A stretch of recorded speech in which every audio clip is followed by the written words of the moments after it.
কথার ব্যাখ্যা বিশ্লেষণ করবেন নানা সময় দরকার সংক্ষিপ্ত শেয়ার বসে যারা জানে না তারা সমান রাসূলের হাদিস মান তাআল্লামাল কুরআনা ওয়া আল্লামা, এটার অর্থ ব্যাখ্যা সকলের কম বেশি জানা আছে। বোর্ডে লেখা সুন্দর হওয়া এটা মূল মাকসাদ নয়, এটা মূল মাকসাদ নয়, কিন্তু আমরা বানাচ্ছি লেখা সুন্দর হওয়া মূল মাকসাদ বানাচ্ছি। কি বলেন? মূল মাকসাদ বানাচ্ছি। যারা জানে আর যারা জানে না তারা সমান নয়। এইটা ওই সময় যা বাস্তবায়ন হবে যে সময় জানার দ্বারাই আমাকে পরিবর্তন করছে। কি বলেন? ভুল ধরছে নেই দ্বারা জানার দ্বারা পরিবর্তন করছে। আমি জানার পরেও যদি লেখা সুন্দর হওয়ার পরেও আমি যদি অজান্যওয়ালা লোকের মতো যদি সমাজে যদি চলি, তাহলে বুঝতে হবে আমার জানা শুধু মাদ্রাসার চার দেওয়ালের মধ্যে সীমাবদ্ধ, সমাজের মধ্যে আমার সীমাবদ্ধ নয়। জাতি এই কারণে আমাদেরকে চিনতে পারে না, জাতি এই কারণে আমাদের বক্তব্য তারা দিতে পারে না। সমাজের মধ্যে যখন এটা ব্যাপক হবে, আমার জানার দ্বারা আমার ভাষাগত, আমার আখলাকের এই ব্যাপারে অংশে হুজুর আমাদের বোর্ডের চেয়ারম্যান এবং উপদেষ্টা মৌলানা ইসলাম সাহেব এবং আমার সহ আজকে দীর্ঘদিনের এই মাদ্রাসার নুরানি ট্রেনিং এর সর্বপ্রথম শিক্ষক হলো মৌলানা সাহেব।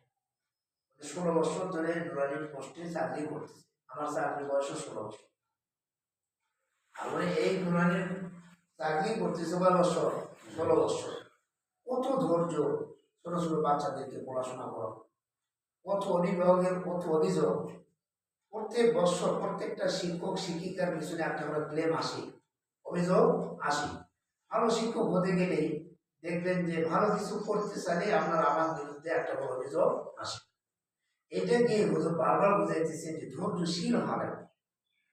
আর শিক্ষকতা সাধারণ শিক্ষক এবং পরিচালনা শিক্ষক, এটা তাদের কাজের কারণে তাদের কাঠামোগুলো আলাদা হয়ে যায়। কি হয়ে যায়? আলাদা হয়ে যায়। এখন বিশেষ করে যারা টিচিং এ থাকে, যারা ক্লাসে দরজ দেয়, তাদের সবসময় খেয়াল রাখতে হবে বাচ্চাদের যেন আমার কথার দ্বারাই আমার ভুলকে তারা ধরে বাইরে সমালোচনা না করে। কিন্তু মানুষ বলতেই ভুল হবে, অনেক সময় রাগকে কন্ট্রোল করা যায় না, অনেক সময় কথাকেও কন্ট্রোল করা যায় না। একই বাচ্চা 2বার 3বার বলে দেওয়ার লেখা দেওয়ার পরেও দেখেন পারতেছেন না, তখন শিক্ষক একটু কি হয়ে যায়, অলস হয়ে যায়। এটা শিক্ষকের কোনো দোষ চর্চা করা যাবে না। হ্যাঁ, বারবার বলার পরেও একটু যদি ঠিক না দেয় তো ওইরকমই থাকবে। হ্যাঁ, ওইরকমই থাকবে। এটা দোষের কোনো কারণ নয়। এটা বরং এটাকে মনের মধ্যে এটা রাখতে হবে যে না, আমাদের পুরো কথা বলার দ্বারাই যদি পরিবর্তন হয়। যেমন মূল আলোচনা কি ছিল যে বোর্ডে লেখা সুন্দর হয়, এটা যে আমাদের মূল মাকসাদ হয়। আমরা আমাদের ভাষাগত ভাবে, বিশেষ করে আমি এই ট্রেনিং সেন্টারের পিছনে আমার অনেক অবদান আছে। এটা আপনারা পরে বুঝবেন যে হুজুর এটা অবদান কেন আমি তো ট্রেনিং করাই। এই সেন্টার নিয়ে আসার জন্য একরকম আমাদের বোর্ডের চেয়ারম্যানরা পায়ের হাত দেয় আসছে 6 বছর আগে। 6 বছর আগে বোর্ডে হাত দেয়। মনে আছে? সেন্ট্রাল মসজিদে সাদর সাহেব হুজুরের কাছে এই মাদ্রাসার কাগজপাতি সহ আমি ঢাকার মধ্যে যেতে চাইছি। এবছর চিটাগাং পর্যন্ত যাওয়ার জন্য এই ঘড়ি লাগিনদার নিয়ে আমি চিটাগাং পর্যন্ত যাওয়ার জন্য প্রস্তুতি নিয়েছি। এমন প্রস্তুতি নিয়েছি যে টাকা নেওয়া হলো তো বোর্ড এখানে নিয়ে আসবে, সেন্টার এখানে নিয়ে আসবে। এরকম ভাবে কারি সাহেব হুজুর সহ আমার মনের কিছু পরিকল্পনার কথাগুলো আমি কারি সাহেব হুজুরের সাথে সর্বপ্রথম শেয়ার করি। আমার জ্ঞানে যে শিক্ষকগুলো ছিল, অতীতে ছিল, তার সাথেও শেয়ার করছি। তাই যাওয়ার পরে আমি কারি সাহেব হুজুর আমার জ্ঞানে কাজ করে, তার সাথে আমি বিশেষ কিছু পরিকল্পনার কথাগুলো আমি শেয়ার করি সর্বপ্রথম। তারপরে এই কথাগুলো আমি হুজুর সহ এবং আরো অন্যান্যদের সাথে শেয়ার করি। যাই হোক, তাহলে যারা জানে আর যারা জানে না এরা সমান নয়। সেটা কি মাদ্রাসার এই দেওয়ালের মধ্যে আমার এই শিক্ষকতার খ্যাতিরে না সর্ব জায়গায়, কিন্তু আমরা সীমাবদ্ধ করছি কোথায়? শিক্ষকতা শুধু এই মাদ্রাসার 4 দেওয়ালের মধ্যে। আর আমি একটা বইয়ের মধ্যে দেখছি, পরিষদ দেখছে সম্ভবত বর্ণনা,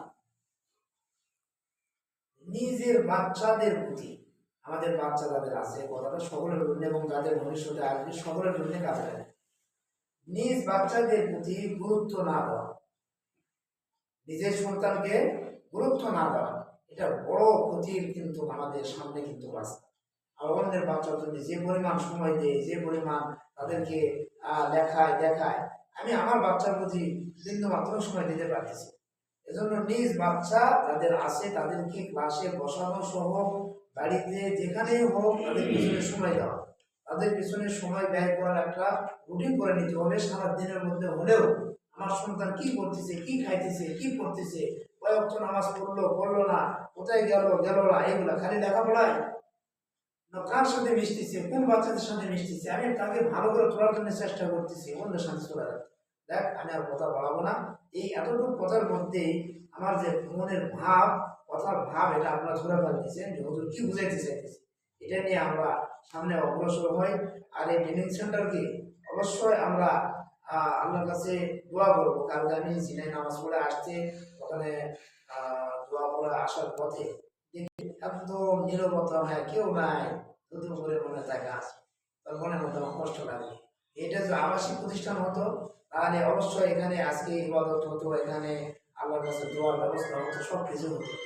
তো তখন মোটর সাইকেল থেকে নামছে, আবার নাম্বার চাচ্ছি এরকম মনে হচ্ছে, নামলাম মোটর সাইকেল ওপর থেকে আগে দোয়া মনে মনে দোয়া করতে লাগলো, তারপর তৃপ্তি হলো, আমি নামলাম চলে গেছি যে আল্লাহর কাছে রসুলের বাবাই সালাম দিয়ে যাই হোক সুরা গেল কিছু করে কাজ করা গায়ে মনোভাবকে আল্লাহ কাছে দোয়া করো যে আল্লাহ, উদ্দেশ্য একটাই, হাদিস সাহেবের মাদ্রাসা করছে, তার বাপ দাদা মাদ্রাসার জায়গা দিয়েছে যে আমি মারা গেলে যেন আমার মাপের একটা জড়িয়ে যাবে।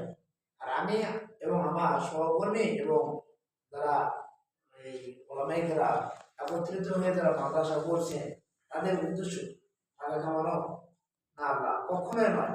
আমি মারা গেলে যেন আমার এই মাদ্রাসায় যেন আমার নাজাতের একটা জড়িয়া হয় আল্লাহ, সেরকম পর্যায়ে একটা মাদ্রাসা পৌঁছানোর যোগ্য এবং ছাত্র যারা ভরপুর করে দেয় এবং এখানে দাওরাল হাদিস মাদ্রাসা বানিয়ে দেন এবং 10 বছরের জায়গা মাদ্রাসার জন্য নিচে আল্লাহ এই জায়গাওয়ালা যেন মাদ্রাসার জন্য একবারে আমাদের জন্য কি করে দেয়, কুরবানি করে আল্লাহ করে।